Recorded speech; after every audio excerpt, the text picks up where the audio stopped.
politique bandeko ya kashi baza nango ezali politique ya kolobake soki makazamo tamboli balobi ki mokonzi mboka za malamu soki esalema poko so balobi ki FCC mzali ko bloquer et pourtant ba imboka le président Kabila est réclamé par la population congolaise. C'est pour bientôt 2023, c'est pour bientôt. Vous allez voir. Vous allez voir. Le président Kabila is back. Is back. Is back.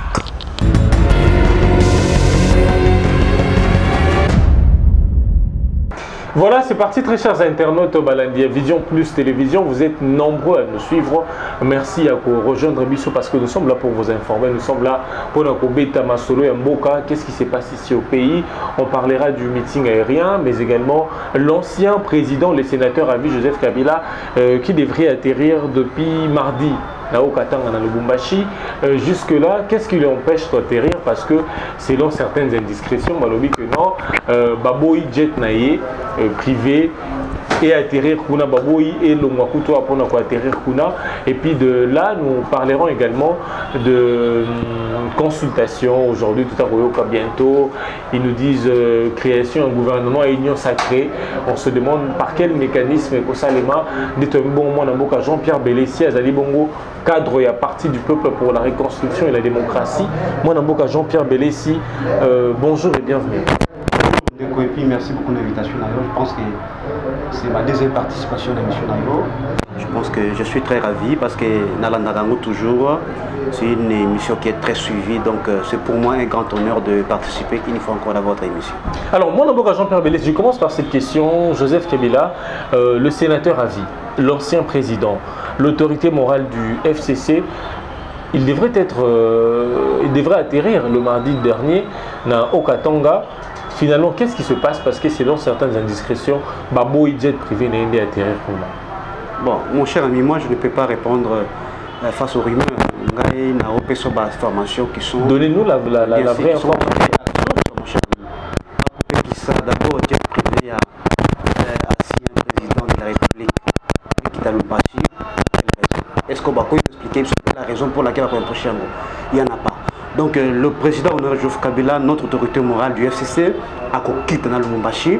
Ce qui a eu ces petits décalages, ces petits retards, c'est pour des raisons stratégiques et pour des raisons sécuritaires. Mais aussi pour des raisons de préparation, n'est-ce pas, pour son arrivée. Parce que nous voulons justement qu'arriver Naye est une arrivée qui va justement bouger la République. Parce que vous savez aujourd'hui que l'on donne l'impression que le président Kabila n'est plus populaire. Nous allons vous démontrer que lorsqu'il sera à Lubumbashi, qu'il demeure, n'est-ce pas, l'acteur politique majeur dans notre pays. Donc c'est pour des raisons de sécurité, pour des raisons de stratégie qui nous sont propres justement, et vous allez voir bientôt là, le président Honoré Joseph Kabila va descendre à Lubumbashi parce qu'il faut préparer son arrivée pour qu'il soit bien accueilli à Lubumbashi, mon cher ami. Il y a ça, démonstration de force. Ce n'est pas une question de démonstration de force. Parce que Lubumbashi, Katanga, le bastion de Moïse Katumbi. Katanga, c'est le bastion de Moïse Katanga, c'est le fief naturel Yandeko Joseph Kabila Kabange. Vous pouvez tout dire. Mais bastion de Moïse Katumbi. Non, pas du tout. Vous et moi, nous pas du tout. Pas du tout. Vous allez voir. Je crois que je vous ai dit, vous allez voir son arrivée.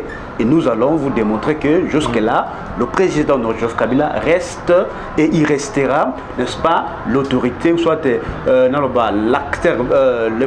l'acteur du manière politique justement principal dans la province du Katanga Ndengezalaki à l'époque. Parce que nous savons très bien qu'il y a des enjeux électoraux qui vont bientôt arriver et nous allons vous démontrer que le président Joseph Kabila demain il restera populaire à travers la République. Il ne va pas seulement se limiter à Lubumbashi, il va un tout petit peu sillonner la République et vous allez voir que partout il mettra les pieds, il sera bien accueilli parce qu'on peut tout dire, le président Honoré Joseph Kabila a laissé ce pays dans de très très bonnes conditions.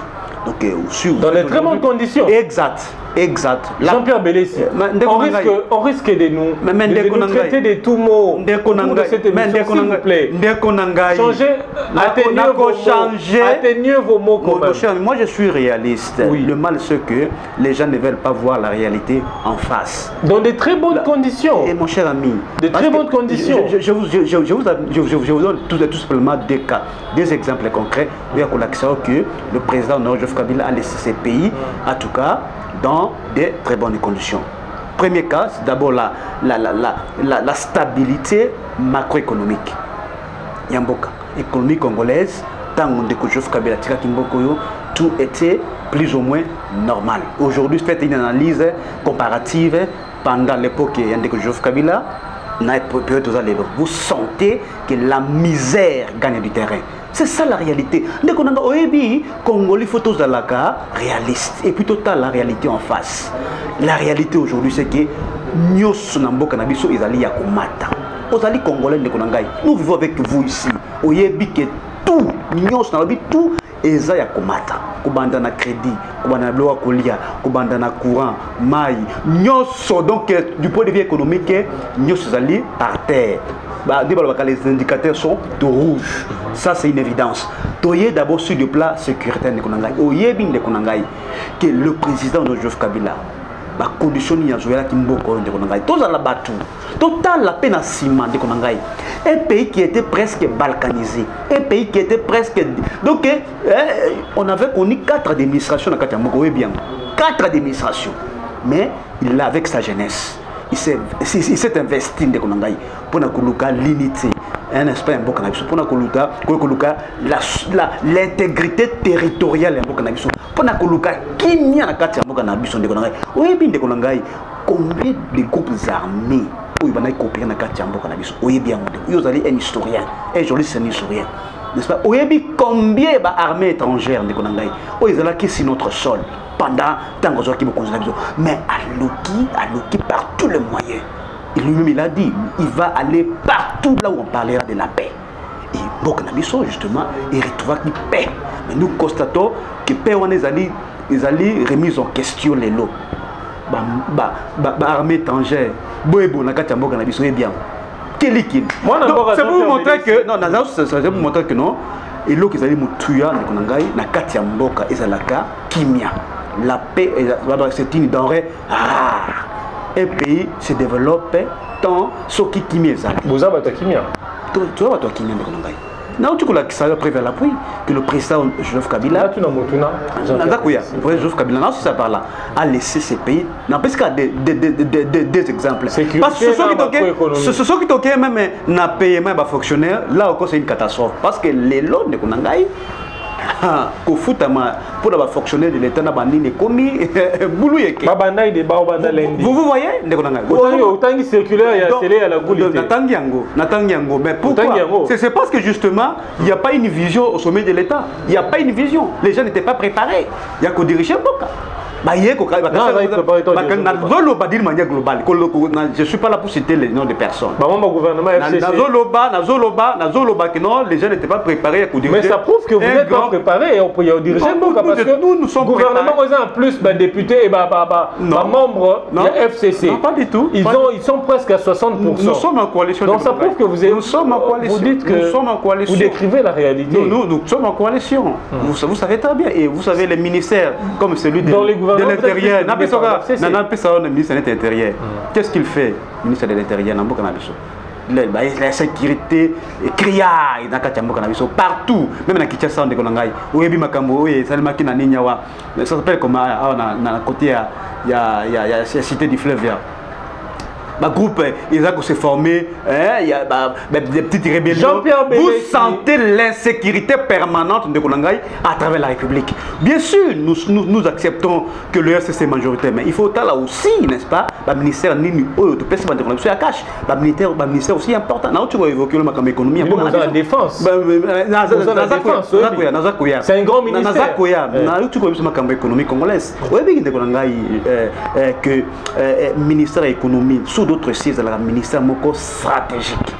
Ça n'importe qui. Le ministère de Simbaka, donc la richesse, l'économie en Boka. Alors, d'abord, l'économie en Boka est à niveau nul. Parce que que chaque ministre est chef de département. Est-ce que Mme Wana a oyebi sa biso économie mboka eza na niveau nini. Voilà les vraies questions. Nini na madame Yabatou. Naza koloba. Mais azali mwana mosala na biso. Azali mwana ya mosala. Ndeko na ngai azali reine ya c'est ça ndeko na ngai le fanatisme na mboka ya mboka na biso. C'est du fanatisme. Ata makamisa naza kusuisa ndeko na ata makamisa ko kende mabe, mais nous assistons la Talibani ndeko na ngai. Ils sont là pour appuyer n'importe quoi. Ndeko na ngai la réalité ezali que non. Bato oyo bazali ko traverser situation ya mboka na biso, bazali bato bafana kana Kaluka na Kimbaseke kuna, bato bazali ko constater n'est-ce pas la misère ndeko bazali ko gagner terrain ndeko na ngai. Tous la réaliste ndeko na ngai. Si les choses ne marchent pas, ayons le courage de dire que ici ça ne marche pas. Évitons le fanatisme. Tant que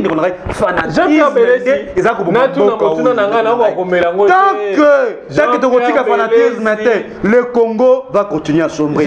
Parce que le Congo aujourd'hui est par terre. Jean-Pierre Bélessi. Donc, il y a un débat un jour, mais tu vas te poser mon tour là. Au lobby qui est Kabila, c'est dans de très bonnes conditions. Autier, superlatif, il y a très. Oui, très. Exact. C'est ce qui m'a attiré. Oui. Regarde, Jean-Pierre Bélessi. Tant au Kabila, à Kotaki, à côté de dollars, combien? Tant au Abimi, à Tiki dollars, combien? Parce que l'autre a vendu, non? L'autre a combattu. Zéla, Nazali. Oui, sur le plan de la sécurité, Jean-Pierre Bélessi, les autres ont un groupe armé. Kabila qui a assis combien de groupes armés? Plus de 70 groupes armés. C'est faux.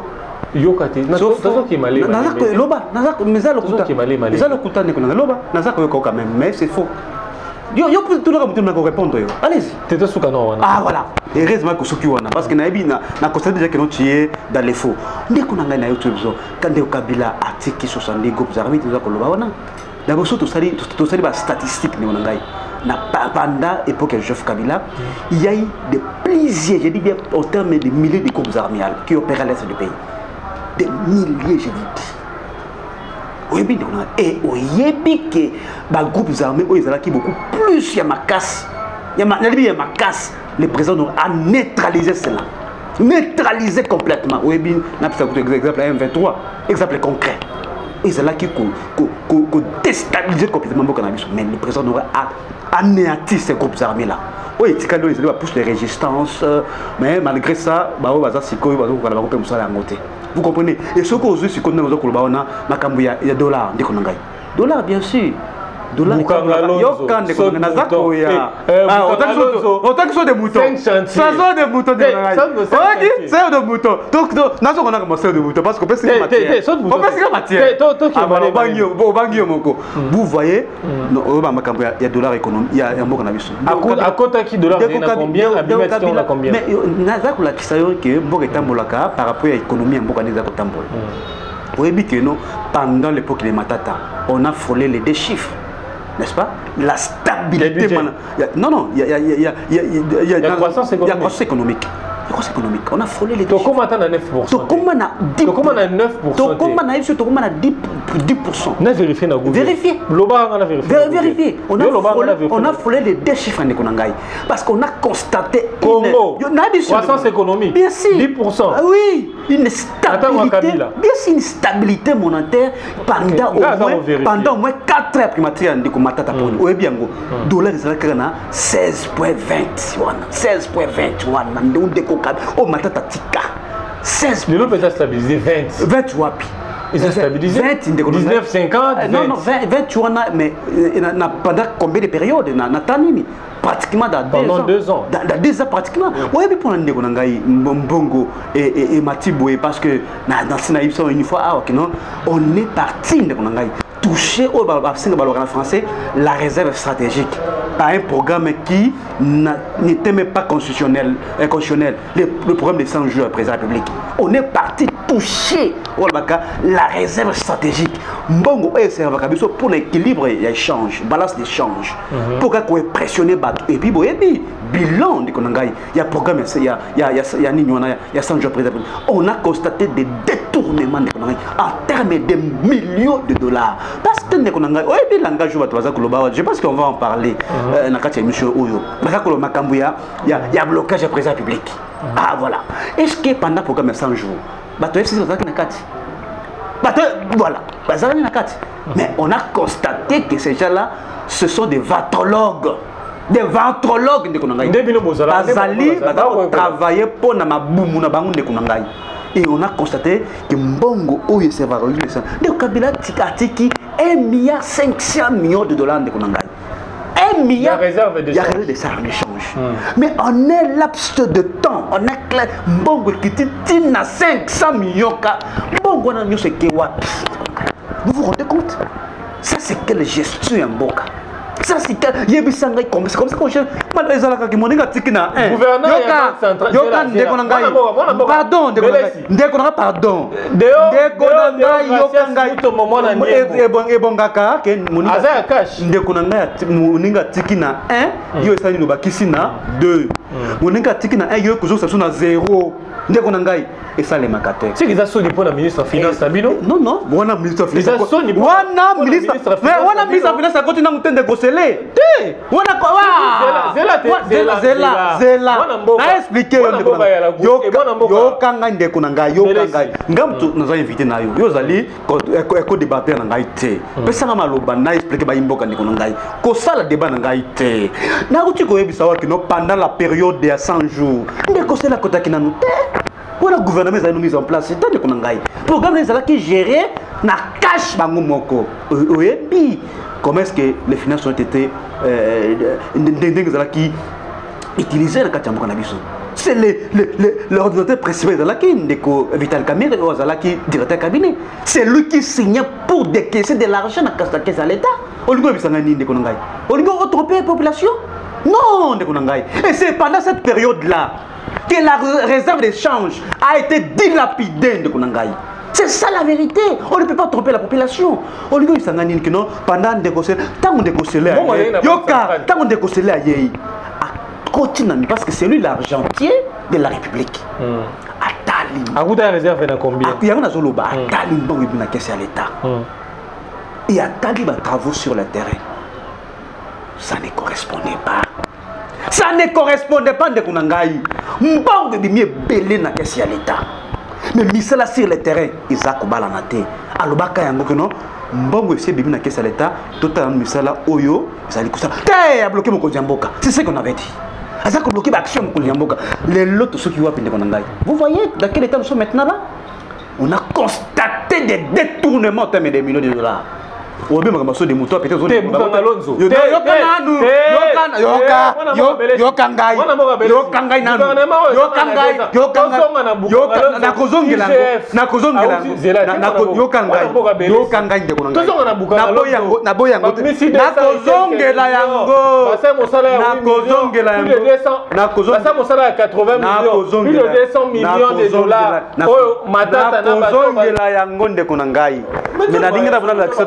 pour saut des moutons, et puis moto qui n'a marché à saut des moutons. Yo kanga d'abord. Toyebi programme oyo moto qui n'a programme ya saut des moutons. On avait prévu 13 sauts de moutons, 13 nekonangai. Ah na ponga bien il a fallu ça saut des moutons. Na ipe ne connaît la faire ça saut des moutons. Vous avez rendu konangai. Mais ici mais mbongo wane bima yoka, mbongo wane bima. Il y a 13 sauts de moutons. Et puis toyebi na avec na marché wan.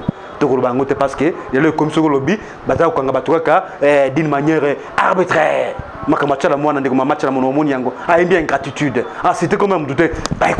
Vous voyez que petitement nous sommes entrés dans l'état dictatorial. Parce que dictature il y a qu'à bang bang il y a qu'à petit à petit.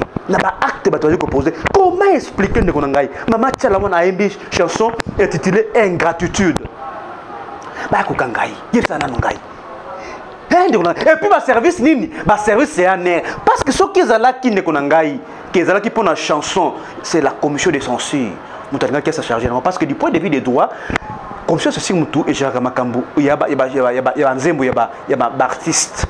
Mais comment expliquer, n'est-ce pas, un air où ils allaient qu'on dépend de la présidence de la République? Une chanson, chanson éducative.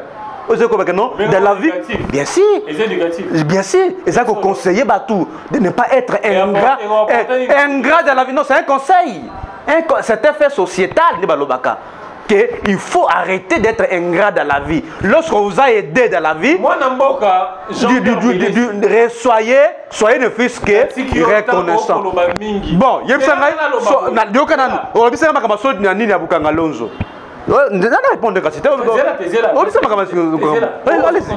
oui. Bukanga Alonso, IGF fait ses rapports sur 280 millions, 80 pour ça, les bisala que mon anaté presque 200 et quelques millions et qui n'a la monopambu.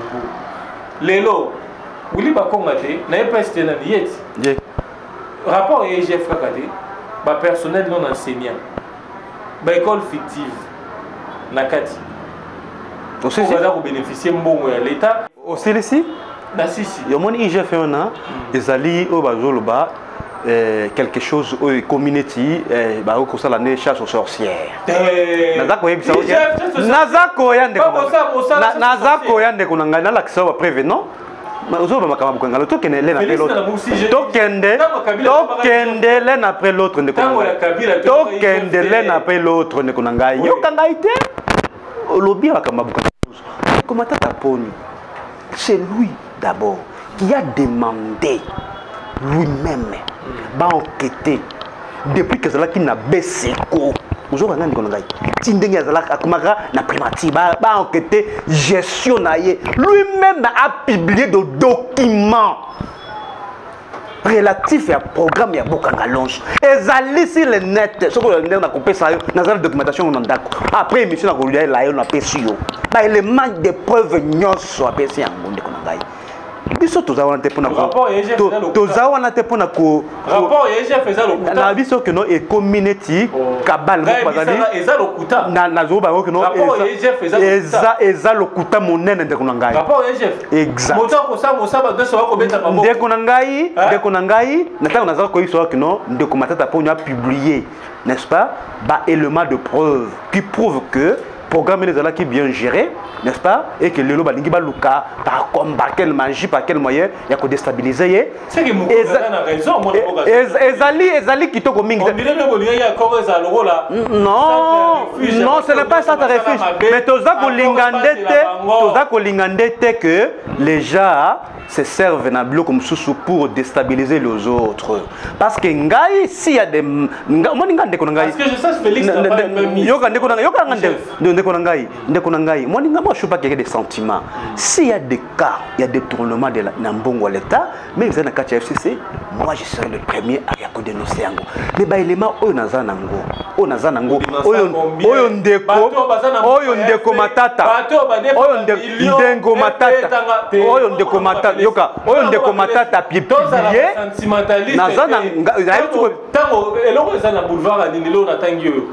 tango nini fond FPI oui et publié ba combo ya bato nyonso ba defa ba millions bazana ba nyongo FPI lelo bazo pona ko investir ba mela yango ba ministre na régime non le FPI justement ils allaient banque oui ils allaient place mais dénoncer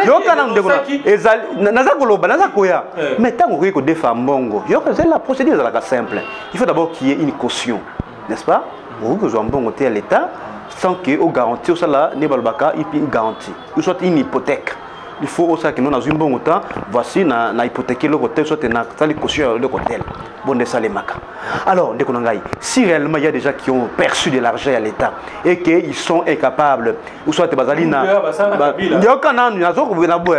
et que non ba foutina nous bon à l'État je pense que il est de bonne loi qui balanda bango pour que ba retrouver yango. Si les gens ont hypothéqué des choses, bah côté Kayango, oebi immeuble moko ezalaka na ninya wana na côté Ifasiki wana côté à Pokémon wana, bah récupérer yango parce qu'il y a quelqu'un qui a vu pris l'argent, il y a l'État, la FPI et qu'il n'était pas en mesure de rembourser l'argent et bah botter les immeubles wana. C'est ce que je dis ici. C'est ce que je dis ici. Non bien sûr. Moussala ya FPI ezalité que il faut balbanda kolobelango non par les médias bazali kousser la service bazali kolande lambongo na bango mais seulement to liminde la chasse aux sorcières à tête au boyango parce que ndeko matata bien sûr non état de droit aux kolande kolanga et ezalanga banda kala so autant article 1 la constitution l'état des droits est prévu dans kati les lois bazar ko l'état des droits cette constitution là ndeko ngai institution la constitution dont on parle aujourd'hui ndeko ngai o bazar ko balelo état des droits to IDPS état des droits ko kuta na kati mbeko likonzi et bango d'ailleurs bazar bato liboso ya ko boya ko voter constitution wana boye bien ndeko ngai les lois ko ba champion état des droits et pourtant état des droits des qui prévu na kati mbeko likonzi oyo bango mo ba boya ko voter donc to ko ta kuta makamalo état des droits parce que bango bazali champion il y a qu'au violer la constitution champion à toi liboso parce que le état des droits et pourtant état des droits c'est le respect des textes il faut tout respecter les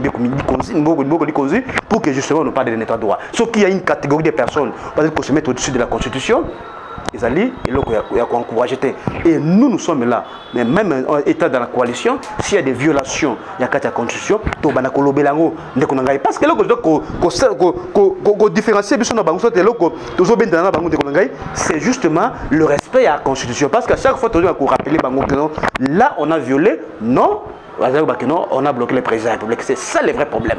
Le problème se résume dans le respect de la constitution de Konangaï. S'il y a des gens qui ont détourné l'argent de l'État, n'est-ce pas? Il faut tout le belango. Baza ko le bemakamadu. Bon ndeko eteni longondo. To kaki keno mbongo ezala ki lié na Covid. Oh, parce que tu Covid. Ah, sans suite, ndeko nangai, sans suite. Ndé le koto ndinga ngo wana te. Justice o ba kaya deux poids deux mesures. Baza ko lande ba misusu ba otika misusu. Il faut arrêter la politique. Il faut arrêter la politique. Il faut arrêter la politique. La chasse aux sorciers. To boyango. Na pesio cas concret. Il y a ministre de la santé et teni longondo azali muto IDPS.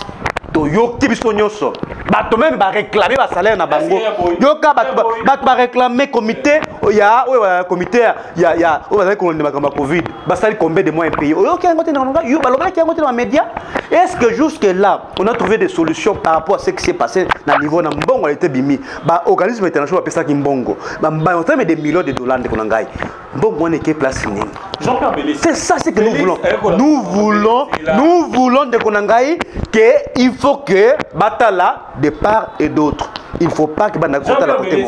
N'attendez Botondi, Olobi Félix Tshisekedi, au milieu de 2 ans la Constitution. Bien sûr. Gratuité pédagogique de la Constitution. Bien sûr. Lélo, on dirait Félix ça va mobiliser bien pour ça la radio. Non. Non, non, je ne suis pas d'accord avec ça. Na katiyo pardon, dimisangai. Na katiyo parce que biso gratuité, il a déjà mis en application. Mais tu vas le d'une manière graduelle. Oui, parce que le niveau intérieur. D'une manière graduelle comment? C'est-à-dire petit à petit. Les élèves de Kinshasa sont toujours payés. Bien sûr, mais à l'intérieur,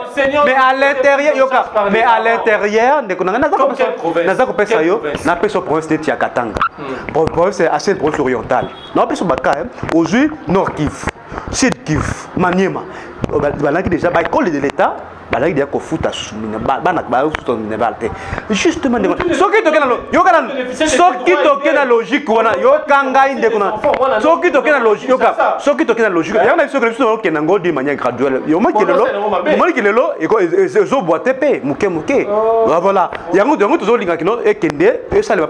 Parce qu'on a à la tête votre. Mais alors, il y a la question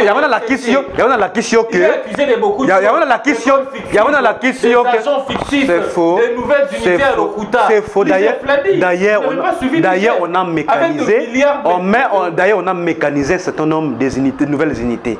Na panda époque Oyo, il y a Ndekonabiso, Willy Bakongo. Il y a non, pas Bato Kotsaki, Bato Baneko travailler, mais qui n'était pas mécanisé. Alors, ils allaient organiser des chasses. Il y a Bato. Kabouya a raison. On a émission. Ce coalition ici les belé ba okinexi. Ndekonangai Kabouya ne me cite. Oui, bah comme ça, j'ai la nausée lorsque vous me citez des noms pareils. Tika Ndekonangai. Ne me citez pas ces noms, surtout pas ceux qui sont sur les plateaux de l'Ocosité. T'as dit ça, qu'on peut ça comme pardon. Nous sommes là. Ce coalition ici. Donc, pas du tout, pas du tout. Pourquoi? Mabe Mabenin. mabe nini ndeko na ngai yango tozolinga igf wana toyebi que igf neko ezali instrumentalisé instrumentalisé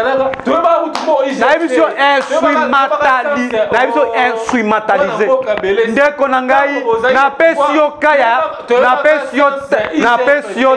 napesi yo ka ya eteni longondo ministre ya nini ya santé balobi ke kuna pe détournement esalemaki to igf aza wapi atuni yo te ndeko wana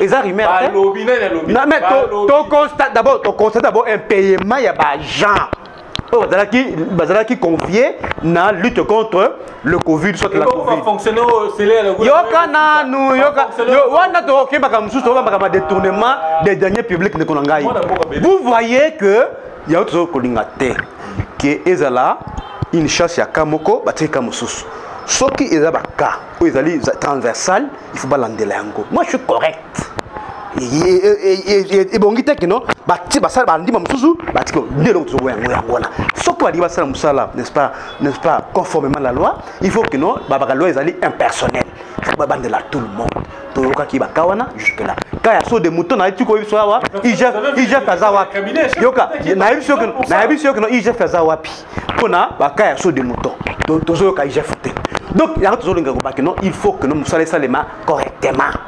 Boy politique on a, il y a des poids et deux mesures. Et ça qui est au côté.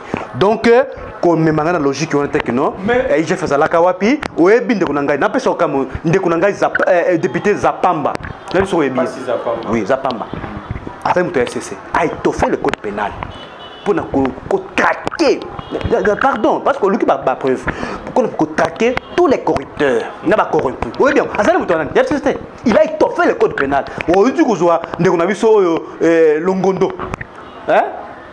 Député pour le FCC. Thomas Lokondo, pardon. Lui aussi, il a créé une agence relative à la lutte contre la corruption. Donc ils allaient battre FCC de Konangai. Arrêtez-nous cette politique-là de dire c'est l'FCC qui ne veut pas que les pays marchent. Non, pas du tout. Nous avons fait un cas concret. FCC. Oui, bah ça lui beko. Bon nakoluka. Oui, bien de kunabiso même conseil spécial Yandeko Kabila. Asalaki pour la lutte contre la corruption. Nous Bambi. C'était pourquoi? Ces innovations. C'était pourquoi? Attendez. Donc alors, arrêtez de dire que non, c'est l'FCC qui. Les agences qui arrivent au Kondo créent, pas ces appareils créés. Ce sont des innovations privées à eux. Non, ce sont des lois. Ce sont des lois. Non. Là, je ne suis pas d'accord avec. Je ne suis pas d'accord avec toi. Ce n'est pas des initiatives privées. Un député, ça n'a pas faux. Ne va le bac, ça n'a droit. Pardon. Il y a comme ça une proposition. Non. Je veux bien qu'ils aient une initiative privée. Non. C'est une loi qui a été approuvée et votée dans l'Assemblée nationale. Et ils ont forcé à la loi. Parce qu'ils allaient au Balbaka une proposition de loi. Ils allaient parmi les prérogatives. N'est-ce pas? Il y a un député. Qu'ils allaient une initiative privée. Attendez. Non. C'est constitutionnel. Attendez. N'a initiative que vous trouvez constitutionnelle. Oui. Okay? L'inspection générale des finances. Oh, penza, eza ko mosala wana peno bazonga basala, eza pena na ko revenir na attribution na yé, pas privilégié. Mais naza ko la kisayo que non. Mais inspection générale des finances ne ko nga itambo la PC base ya miwe ko non. S'il n'y a pas de loi. C'est coordonné par qui? Il y a coordonnateur, il y a inspecteur général. S'il n'y a pas de loi, même j'ai fait un travail. La volonté politique du FCC est basée sur des lois qui sont émises pour la bonne marche Yamboka. Parce que s'il y a des corrompus et des corrupteurs, il faut que la traquer. Il y a des lois qui sont prévues pour traquer tous les corrupteurs et tous les corrompus. Donc ne nous impressionnez pas. Ne nous impressionnez pas par rapport à IGF. Non. Nous savons que l'inspecteur général des finances, c'est Gilles Aligui. Je ne sais pas. Pourriez-vous me rappeler inspecteur général des finances sous les régimes? Non, est-ce que c'est cela? Non, est-ce que aujourd'hui, moi je ne suis pas, moi je ne suis pas en train de citer. Non, je ne suis pas là. Je ne suis pas là pour parler des personnes, mon cher ami. Je parle des structures de l'État. Voilà. Ne m'amenez pas. Non, non, je ne suis pas parler au nom des personnes. Je dis.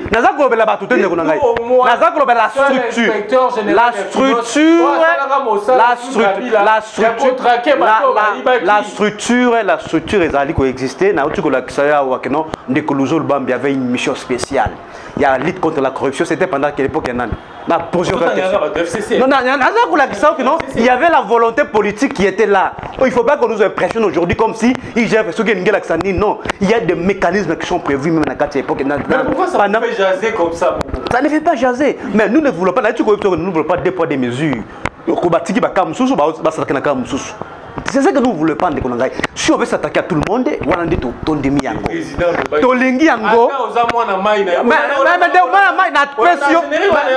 Mais d'ailleurs, il est générique, ils ont violé, n'est-ce pas, les droits dans son sens vrai du terme. Parce qu'un président n'arrête pas des personnes.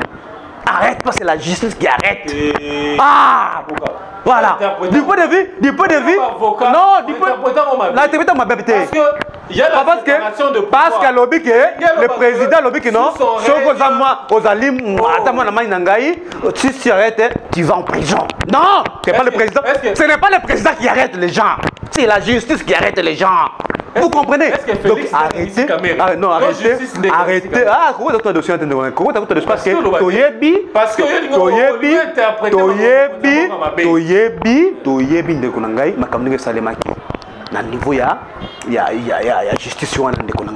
parce que un homme de droit, je n'ai pas vu des faits concrets. Ils allaient prouver qu'il est au caméra, je vous dis. Oh oui. Vous voyez? Pour vous, il n'y a pas de fait concret. Oui, mais est-ce que vous pouvez vous imaginer un seul instant qu'un directeur de cabinet Oyo Azumbongo, et que le président de la République ne connaît rien de tout ça, il n'est pas informé, rien. C'est-à-dire quoi ça? Un directeur de cabinet. Non, mon cher ami, il y a mon cher ami, parce qu'il y a à boire et à manger là-dedans. Il y a à boire et à manger. Donc, tout ce qu'on a et puis, pourtant, tu constates des moutons, et le reste là, nan,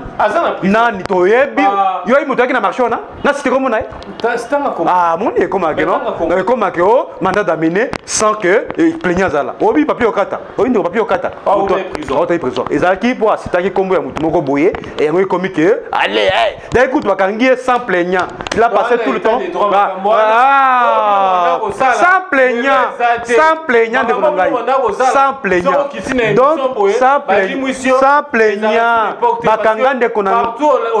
Bakanga de ko papier au kata. Bakangi papier au kata sans plaignant de Konangai. Omuna wapi? Sans plaignant, azate. Batuno nan afundingai. Oh, babenga beko benga le téléphone. Kangai kaka. C'est quoi ça Ndekonanga? Ça c'est l'état des droits? Non, arrêtez. Arrêtez Ndekonanga. Jean-Pierre Belessi. Meeting aérien. Oh, ça les maki lobby. Pour qui ça peut démontrer population que non relation entre coopération bilatérale entre Luanda et Kinshasa, ils appellent ça à bon terme. Ndekonangai, c'est une distraction. Une distraction même. Parce que au début que Makambouana meeting aérien, il avait fallu ça le matin dans l'Est. Oh oui. Ça le matin Est. Là où il y a des vraies questions sécuritaires qui se posent. Là-bas. Des vraies questions auxquelles Kabila n'a pas répondu. Ndekonangai, si je m'ai posé une question, souffrez que je vous réponde. Vous m'entendez? Voilà, là où on pouvait faire ces gymnastiques là pour traumatiser, n'est-ce pas, nos ennemis qui sont à l'Est. Au lieu qu'il y ait traumatiser pour rien. Pour rien alors, population kikinoise. Pour que ça va pour l'année. C'est quoi ça? C'est quoi ça? Ndekonangai, tout ça a besoin de côté. D'ailleurs, c'est une insulte de Konangai pour la population à Est. Chaque minute na Est. C'est une insulte pour eux. Vous savez, la gymnastique na Kinshasa. Et pourtant, vous continuez à souffrir. Quel est le message que vous envoyez là-bas?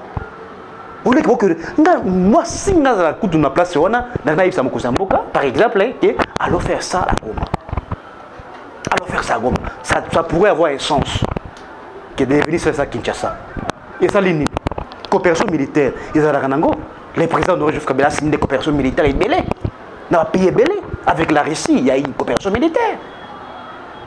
Mais tout l'inginde qui est ma question relative à la sécurité à l'Est, parce que jusqu'à présent, nous continuons à côté mort dans l'Est du pays. Il faut que les solution dans le problème qui se pose dans l'Est. Une situation sécuritaire héritée de Joseph Kabila. Ndekonangai. Na tout ce que l'on vit aujourd'hui,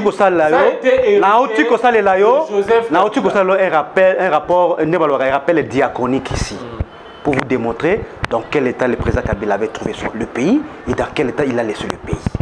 Ce qui total en termes de statistiques, le président Kabila a laissé le pays au moins qui marche. Et la question de l'Est reste encore pendante, même pendant son époque. Mais en termes de statistiques, on voit que nous avons régressé au lieu que nous progresser. C'est ça la vérité de Konangai. Parce que la démocratie, on a la beauté de la démocratie, c'est justement. Je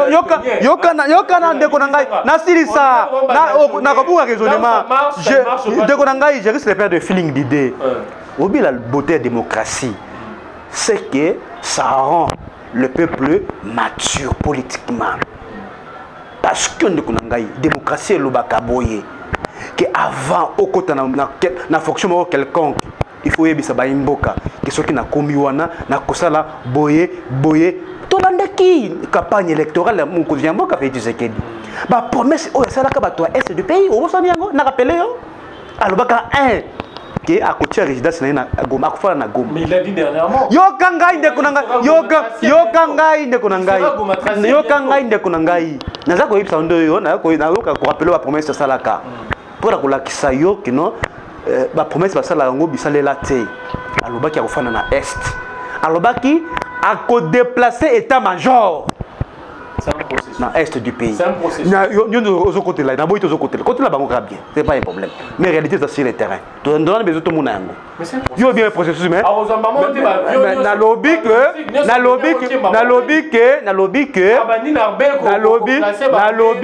ordonnance est ça bloc du Kanda. Ordonnance est violer la constitution tende konangai. L'article 80 de la constitution.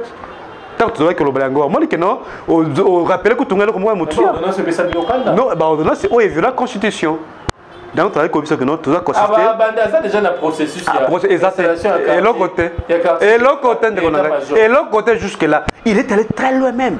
Pour la que non, il est prêt à sacrifier sa vie pour que notre Est, justement, passe à la dit. Nous voulons de Konangai que ma promesse soit et ça la concrétiser. C'est ce que nous voulons de Konangai. Mais lorsque on fait des promesses et qu'on est incapable de les réaliser, ça pose problème de Konangai. Quelle est, n'est-ce pas, l'opportunité à meeting aérien à Kinshasa? Dans l'autre action, ça sert à quoi? Relation Félix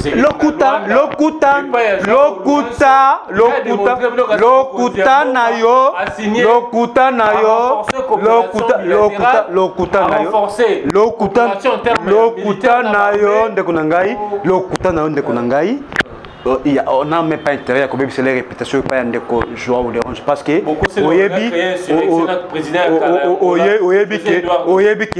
le président Lorenzo avec le président il y avait une parfaite collaboration, une parfaite donc coopération qui toque ma casse même avec son prédécesseur, n'est-ce pas, Edouard Dos Santos c'est relation qui toque donc même avec Bazak Lobela on dit qu'on a dans Sumba Kiango Nana somba viona et on est Kabila parce que donc sur le champ politique non moi le en seconde mais yango de taper la vous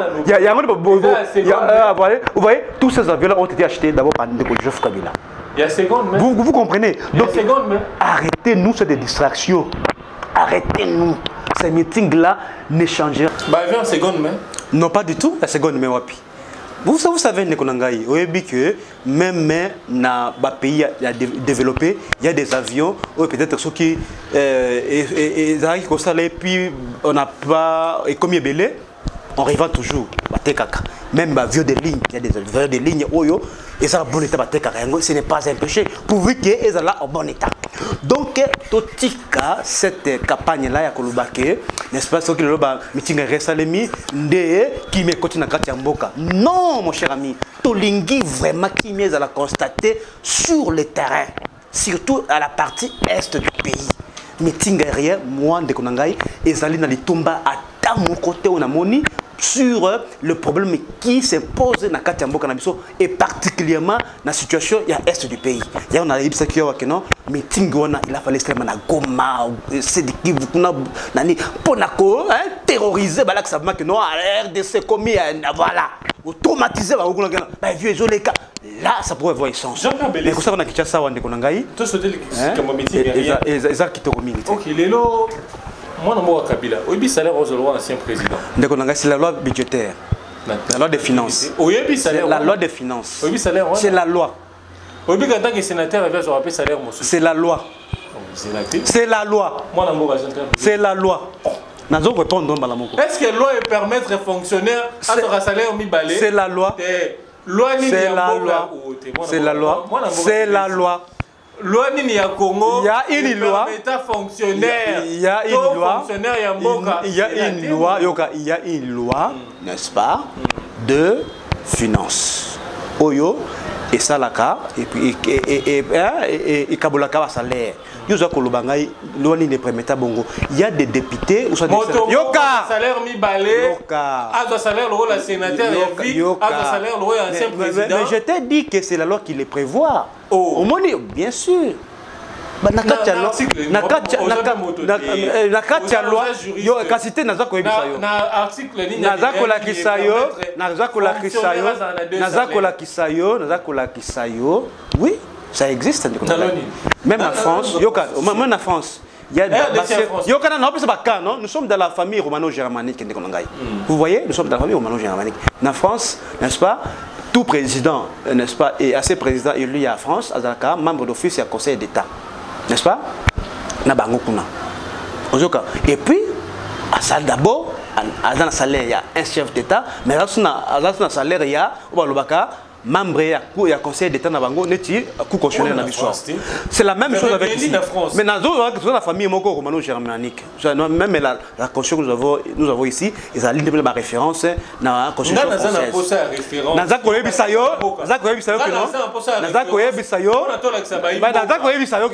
c'est la loi qui prévoit tout ça. N'est-ce pas? Ce n'est pas que le Komoko qui est tombé du ciel. Non, non. Il y a une loi sur, n'est-ce pas, les anciens chefs de l'État élus, n'est-ce pas, qui prévoit qu'il faut pas un salaire na bango. Et mais aussi, il y a une loi, il y a Sénat, c'est la loi qui les prévoit. Il y a une loi, lorsqu'on est sénateur, on a droit à une rémunération. Vous voyez, Sangaï?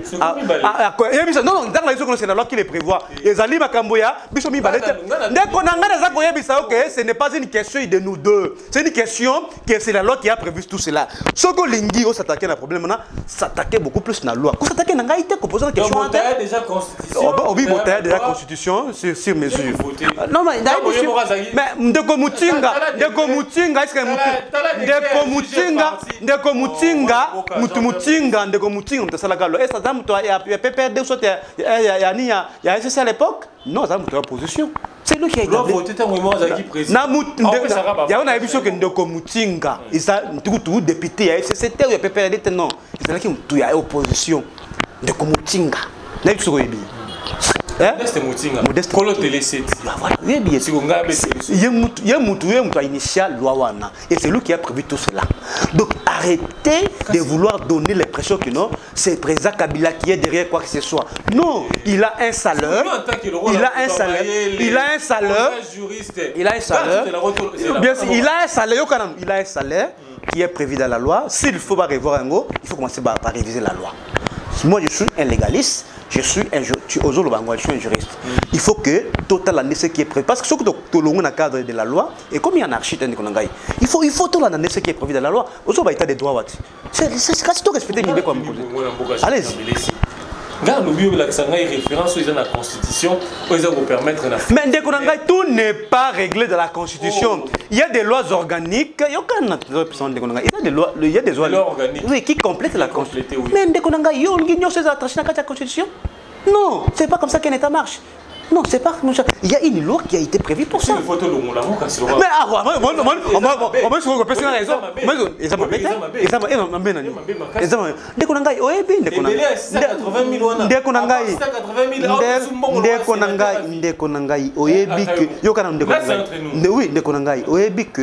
n'est-ce pas, ce qui a fait dans le cannabis, ils allaient historique. Parce qu'on a voulu d'abord, pour des raisons de démocratie, pour que des démocraties ça. Parce qu'en Afrique, il y a un chef d'État mingi baboyaka, kotika beaucoup pour l'année. Parce que azoba pour la sécurité naie, azoba pour na avenir naie, il y a un moni que l'or est là qui pour la sécuriser le chef Kabila. Pour que ça là qui est azana omitunga. Yo quand on a on peut faire référence d'abord te. Oebi un ancien président d'Afrique du Sud a combien? $1 million par mois.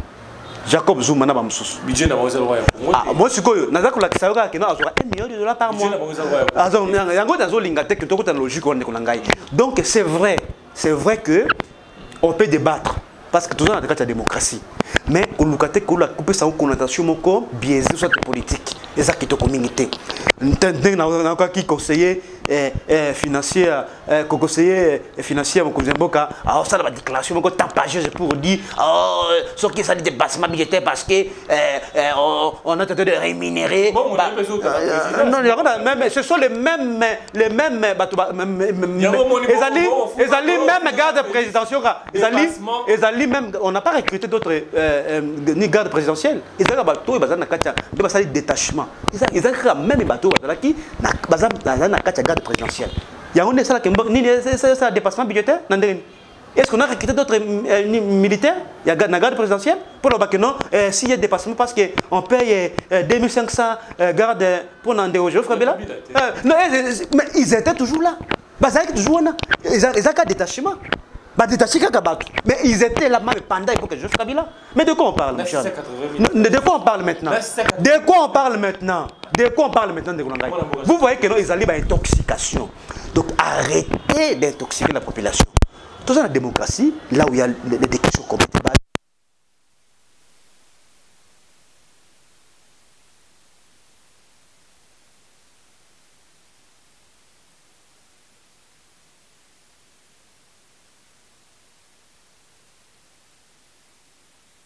Les 600 000. Politique salariale, c'est le ministère du budget. Moutou a établi ça. Et puis le ministère des Finances a exécuté. Oui, c'est comme ça, non? Oui, bien, c'est là, mais c'est ça la procédure. Le ministère du budget a exécuté. Politique salaire, ils allaient définir par le ministre. Il y a budget. Avant Bolongwa, vous savez le mécanisme nion ce vous secret. Kolongwa nini? Kolongwa wapi? Kolongwa wapi? Kotika boko zango ya nini? Kotika boko nzite? Combien ça ce président? Bah président. Mon conseiller il faut un président. Il y a d'autres bakos, nous sommes dans les secondaires. Ngazo bien boko nzia. Ah voilà, sur le bureau président. Kabila mais en tant que président de la République. On dirait, c'est là. Allez-y. On dirait à créer un mécanisme moral de sorte que à créer un garde-fou. Garde-fou n'est pas personne garde-fou à ta moko. Parce que vous évoquez la loi organique. Vous évoquez la loi organique. Vous évoquez les non-dits de la Constitution par la loi organique. Bien sûr. Vous évoquez beaucoup de choses. C'est comme si on dirait créer un mécanisme. Je vous ai dit ici que non. Cette loi a été initiée par Modeste Moutinga qui était sénateur de l'opposition. Qui était derrière lui? Non, voilà, vous commencez à chercher. Ah voilà, vous commencez à chercher. Vous voyez maintenant. Donc nous sommes dans une république de rivière maintenant. C'est pas sérieux. Donc dans le but loi et prévoir rien. S'il faut qu'on débatte, il faut d'abord commencer à débattre sur la loi. C'est ça. Donc c'est ça ce que nous voulons. Nous voulons que nous puissions tous respecter ce qui est prévu dans la loi. Ce qui est Kobima, oh parce que ça là qui boye. Non mon cher ami, ce n'est pas sérieux. Tolingi qui met dans la carte surtout que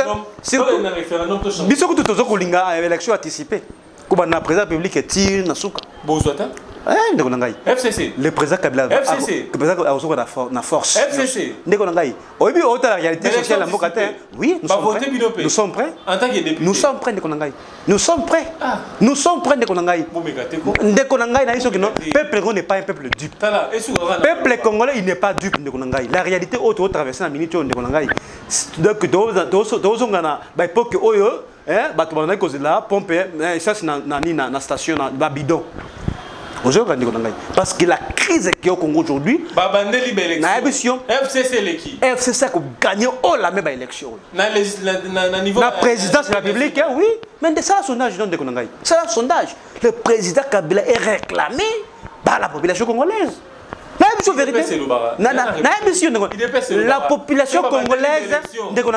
population congolaise réclame le retour du Raïs. Oui. C'est ça la vérité. Ça, le sondage, journaliste d'investigation. C'est là sondage. On constate que parce que pendant l'époque de Joseph Kabila, salaire au pétale 15, ça passe. Ça passe.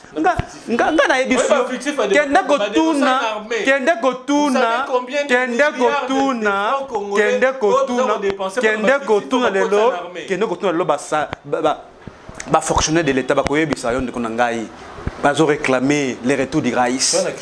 Les retours du Raïs. Et nous osons croire que c'est pour bientôt. C'est pour bientôt. 2023, c'est pour bientôt. Vous allez voir. Vous allez voir. Le président Kabila is back. Is back. Is back. Voilà. C'est ça la vérité. Moi, je suis Jean-Pierre Bélissi. Oui. Malouano na baimboka, tala baimboka. Le bela bango solo. Lelo, tout ça na crise politique. Crise politique yango ba ko indexer ka FCC. Bino. Solo. Que crise oyo bazali koloba soit blocage bazali koloba ezali blocage moko ya lokuta pe artificiel. Crise ezali te. Parce que to ebisi bino lelo ya solo que politique bande connexion ya cache bazali nango ezali politique ya koloba ke soki makazamo tamboli balobi ki mokonzi mboka za malamu. Soki esalema poko so balobi ki FCC mozali ko bloquer et pourtant ba imboka. Tozali bolobaka na coalition.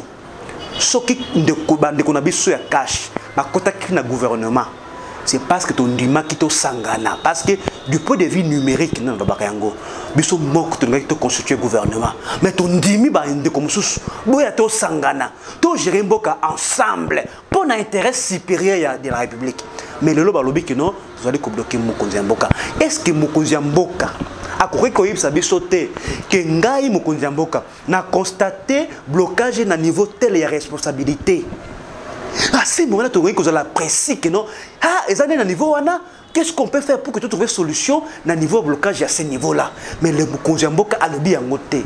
Ils ont une manière ya koluka balbaka ils ont la diversion. Aza koluka ndenge a kabona na FCC mais na makanisia mabe.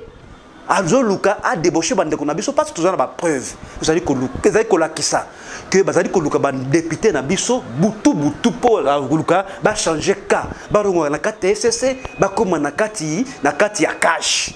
Il y a autre chose qui politiquement incorrect. Ils ont une démarche qui est politiquement incorrecte.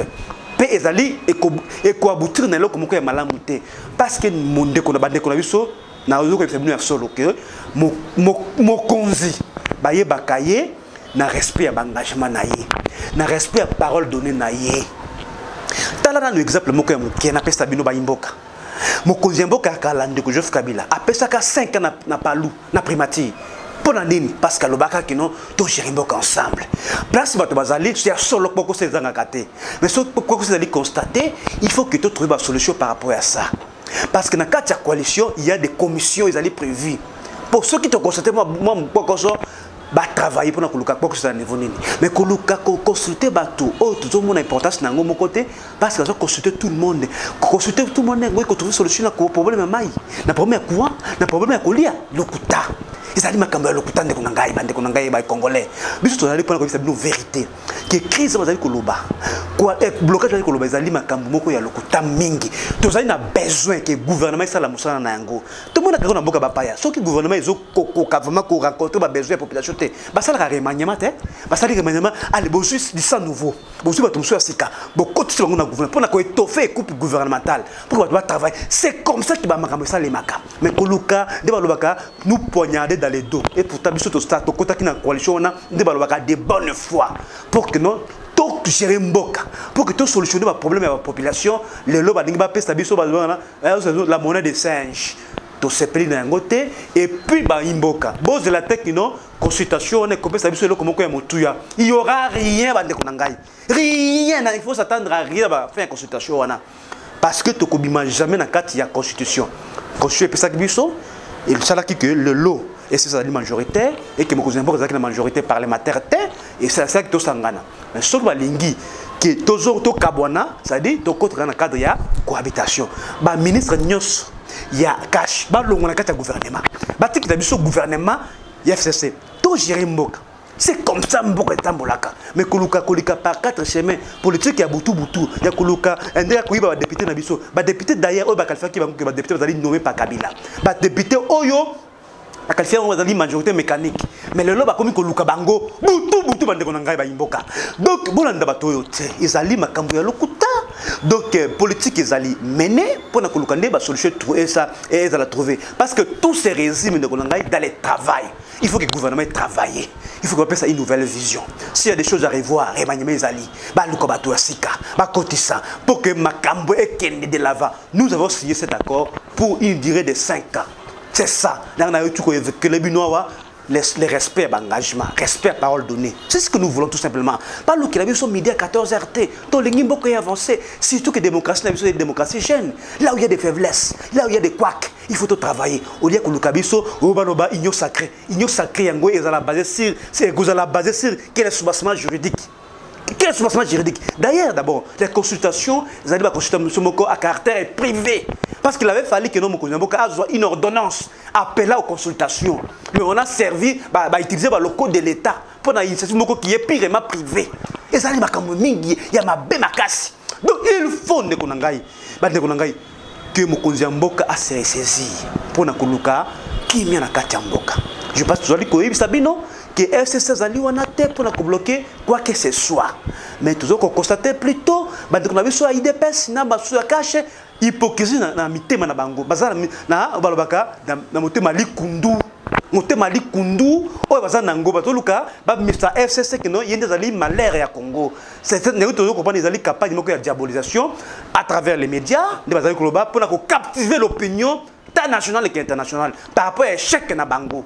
Tolingi angote tolingi ndeke no mboka est avancé pour que peuple azali côté la biso ba trouver la solution au problème azali poser na tout koloba makambo ya kuwa awa mai n'est-ce pas kolia bato ezali ya komata c'est ça les vraies questions qui touchent directement la population et que nous devons tous travailler pour solutionner ces problèmes là c'est ce qui est important. Merci beaucoup Baimboka. Merci beaucoup.